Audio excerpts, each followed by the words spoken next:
तो बैंक के संचालक मंडल का धन्यवाद एजीएम में आपने यहाँ आने का मौका दिया।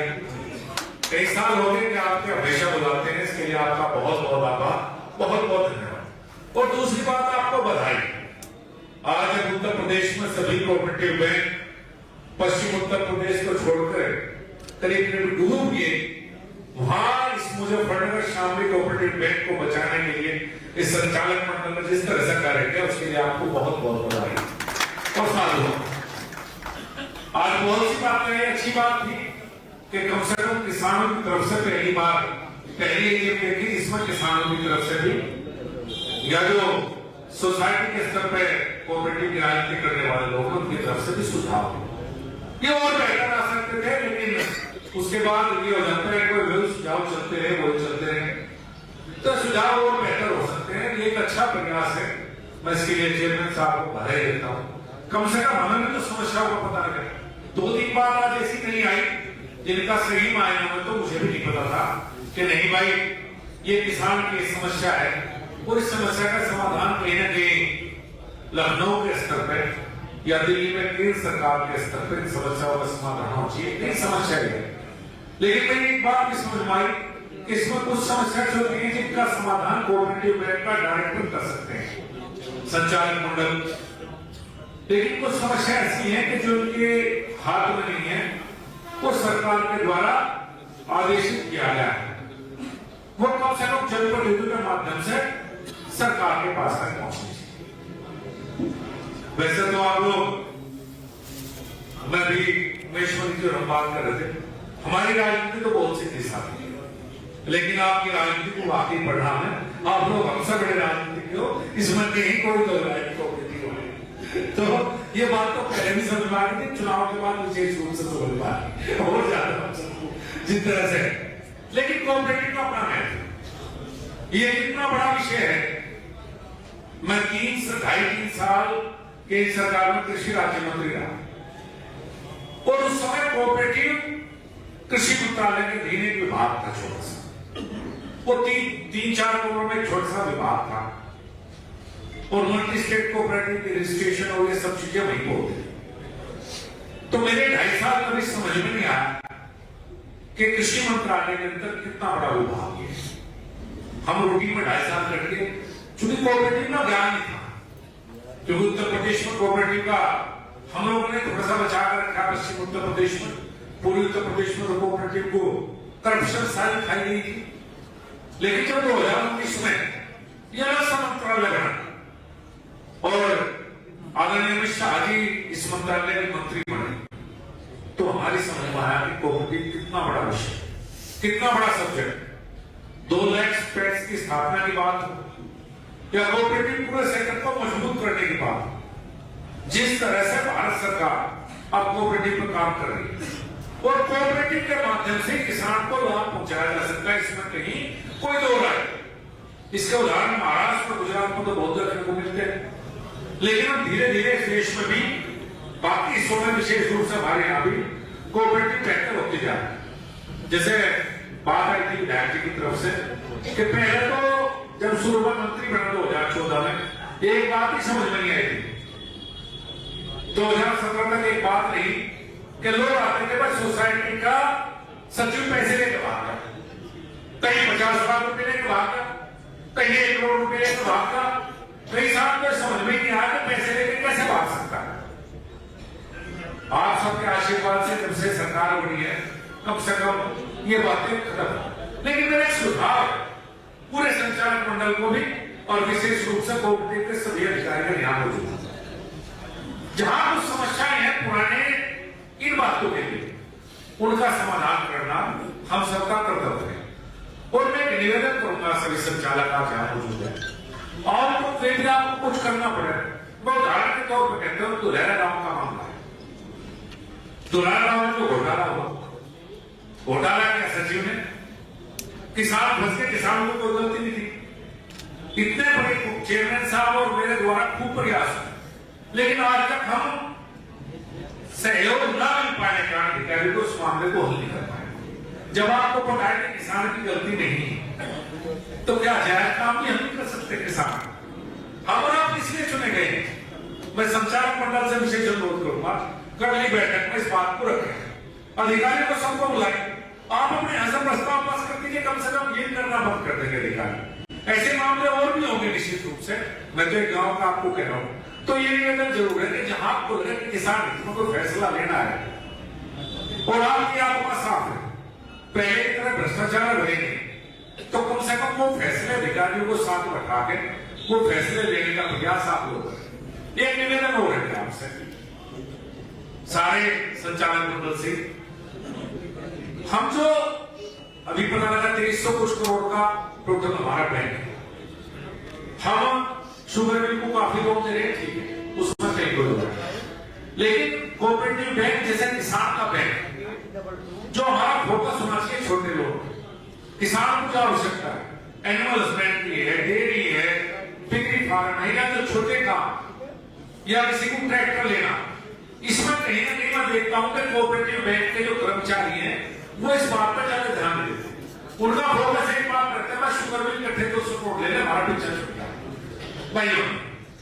भाई आप जब तक किसान को लाभ नहीं हो जाएगा, आपका गठन ही किसान के लिए हुआ है, और बैंकों का गठन तो बिजनेस के लिए हुआ, कोऑपरेटिव बैंक का गठन किसान के लिए हुआ है, और इसमें जो भी आप नीति अपनाना चाहो, लेकिन आपके यहाँ स्टाफ की भी कमी है, मुझे पता है, उसका रास्ता भी आप अपने स्तर से जो निकाल सकते हो वो निकालने का प्रयास होना चाहिए। कम से कम कोऑपरेटिव बैंक बेहतर तरीके से काम करे, किसान को लाभ पहुंचाए, किसान को दूसरे बैंकों के चक्कर ना काटने पड़े, ऐसी कोई व्यवस्था बनाने का प्रयास सारा संचालक मंडल करे, तो ये पूरे प्रदेश के लिए उदाहरण स्थापित होगा कि मुजफ्फरनगर में इलेक्शन डायरेक्टर इतना अच्छा चेयरमैन वाइस चेयरमैन है कि उसने किसान के हित में कुछ बड़े फैसले लिए, अलग तरह के फैसले। देखो किसान कभी किसी के पैसे लेके नहीं भागता, किसान को लेके नहीं भागता। मेरे आपकी याद है अटल बिहारी वाजपेयी की सरकार में किसान क्रेडिट कार्ड आया, सोमपाल शास्त्री कृषि राज्य मंत्री थे, उन्हीं की बताई बात बता रहा हूं। जब सोमपाल शास्त्री इस प्रस्ताव को लेकर गए कि किसान को किसान क्रेडिट कार्ड का लोन मिलना चाहिए, किसान क्रेडिट कार्ड मिलना चाहिए, जैसे क्रेडिट कार्ड होता है, तो उस समय की मंत्रिपरिषद में सबने उनका विरोध किया। किसान को पैसा दे दिया तो बैंक डूब जाने, बहुत भारी विरोध इस किसान क्रेडिट कार्ड का। लेकिन सोमपाल शास्त्री की अपनी बात पढ़े, और उन्होंने अटल बिहारी वाजपेयी जी प्रधानमंत्री थे, उन्होंने अटल बिहारी वाजपेयी जी को व्यक्तिगत रूप से बैठे कन्विंस किया, और उन्हें बताया कि किसान मजबूरी में गलत बात है, लेकिन किसान पैसे लेकर भागने वाला दृष्टि या और की तरह बिल्कुल नहीं। और शायद वाजपेयी जी और सोमपाल शास्त्री दोनों की वजह से हमें किसान क्रेडिट कार्ड मिला। आज कितना बड़ा लाभ इस चीज का कल्पना कीजिए, किसान क्रेडिट कार्ड। और मुझे भी लगता है किसान क्रेडिट कार्ड के पैसे किसान लेकर नहीं भागता होगा, वो आपको हो सकता है लेट सवेर हो जा तो मिल जा, लेकिन आपको मिलते जरूर। इसमें भी एक समस्या लगी, वैसे तो सभी बैंकों की बात है कि हमारे कुछ किसान भाई जब 1 साल के लिए किसान क्रेडिट कार्ड का लोन नहीं, उसमें इंतजाम नहीं हो पाता, वो बैंक के मैनेजर के पास, वो 6 कर्मचारी के पास, बैंक मैनेजर कर्मचारी क्या करे, उस पर कुछ पैसे ले ले रिश्वत के, उसका जमा दिखा दे, जमा दिखा के फिर निकाल दे, और उस निकालने जमा करने में एक दिन के चक्कर में उसे 4% जो सब्सिडी है वो नहीं मिल पाती। भाई एक दिन छोड़कर कर दोगे तो क्या बिगड़े? कुछ बैंकों में व्यवस्था भी है, चेतन साहब आप लोग पता कर लें, कुछ इन्वेस्टमेंट बैंक ने प्रयास किया था कि पूरा पैसा लेने के बजाय क्या कर सकते हो, तो आपका देखने को आप ब्याज ले, मान लिया मेरा 2 लाख का लोन है, 2 लाख का लोन ब्याज जमा करने की डेट और मेरे पर 2 लाख होगी और 2 लाख का ब्याज होगा 14,000। क्या ऐसा हो सकता है कि 14,000 बैंक के पैसे दूं और मेरा एक दिन बाद उसे रिन्यूअल कर दिया जाकर संभव हो तो आज इसको करिए बात करो, मुझे नहीं पता है, लेकिन मैंने करवाया था, मैंने कई बैंकों में समय हुआ कि ब्याज जमा कर दिया और फिर वो कंटिन्यू हो गया, ब्याज जमा ले, लेकिन ये नहीं तो रिश्वत, इसमें भ्रष्टाचार कहीं ना कहीं स्मार्ट बीच में कहेंगे। एक किसान भाइयों से मैं विशेष और बात करना चाहता हूँ। एक 1.5-2 साल पहले हमने एक संस्था बना दिया, हरित प्रदेश मिल्क कोऑपरेटिव। ये 7 जिलों की संस्था थी, जिसमें बिजनौर, सहारनपुर, शामली, मुजफ्फरनगर, मेरठ, बुलंदशहर और हापुड़ 7 जिलों की हरित प्रदेश मिल्क कोऑपरेटिव बनाई। चूंकि पराग बिल्कुल बैठ गई थी, करप्शन की वजह से खत्म हो गई थी, तो इन 7 जिलों में किसान को जो दूध बेचता है, पशुपालक है, उसे लाभ मिलने के लिए प्रदेश में कोऑपरेटिव का निर्माण किया। करीब 1.5 लाख के करीब किसान उससे पिछले 2 साल में जुड़ चुके। और 2 साल से संस्था जब से बनी है, उस संस्था कोऑपरेटिव में किसानों की संस्था है। उस समय मैं पशुपालक मंत्री था, पर केंद्र सरकार की तरफ से इसमें पैसा दिया गया था उसे बढ़ाने। एक नई स्कीम उसमें आई है, मैं आपके माध्यम से बताना चाहता हूँ, जनता तक चल जाएगी। पहले तो पायलट प्रोजेक्ट के तौर पर हमने कुछ गाँव ये थे कि किसी किसान के भाई के पास में अगर 4 जानवर भी हैं, भैंस गाय मिलाकर 4 पशु हैं, सॉरी जानवर, तो एक पहले गोबर गैस के बड़े प्लांट लगते थे, आपने देखे होंगे, फेल हो गए थे, पहले सब्सिडी लोन मिलता था। तो इस संस्था ने प्रदेश मिल्क कोऑपरेटिव के साथ टाइअप किया, बातचीत हुई और हमारे जनपद और शामली को मिलाकर, अगर आप चाहेंगे तो मैं आपका टाइअप उससे करा सकता हूँ, कोऑपरेटिव बैंक उसमें आ सकता है। करीब 40,000 रुपए का गोबर गैस का प्लांट लगता है और वो प्लास्टिक का लगा जी, अब वो गंदा नहीं होता। अब बड़े सिस्टम तो प्लास्टिक एक गड्ढा खोदो, उसमें उतार दो, 40,000 के करीब उसकी कीमत है। मैंने कुछ पहले गिराव में अपने हाथों लगवाए थे फ्री ऑफ कॉस्ट। एक टाइअप हुआ है किसी संस्था के साथ, कार्बन क्रेडिट का एक वो चल रहा है, वो फ्री ऑफ कॉस्ट, उसमें किसान को 1 रुपया भी नहीं देना, उसके यहाँ वो आकर प्रदेश मिल्क कोऑपरेटिव के माध्यम से लग सकता है। उसे लगने के बाद अगर किसी के घर में लग गया तो गैस का सिलेंडर अगर 2 सिलेंडर में महीने लगते हैं तो 1 रुपया खर्च करने की जरूरत नहीं, कम से कम 2,000 रुपए की बचत तो गैस की किसान को हो सकती है और किसान को 1 नया पैसा मिलेगा। तो हरित प्रदेश का माध्यम से मैंने तो पहले भी कहा था कोऑपरेटिव बैंक वालों को, मैंने कहा हरित प्रदेश मिल्क कोऑपरेटिव किसानों की संस्था, आपकी किसानों की संस्था, आप लोन के लिए टाइप करो, आपस में लोन देने लगो, कम से कम कोऑपरेटिव का तो सहयोग आपस में हो सकता है।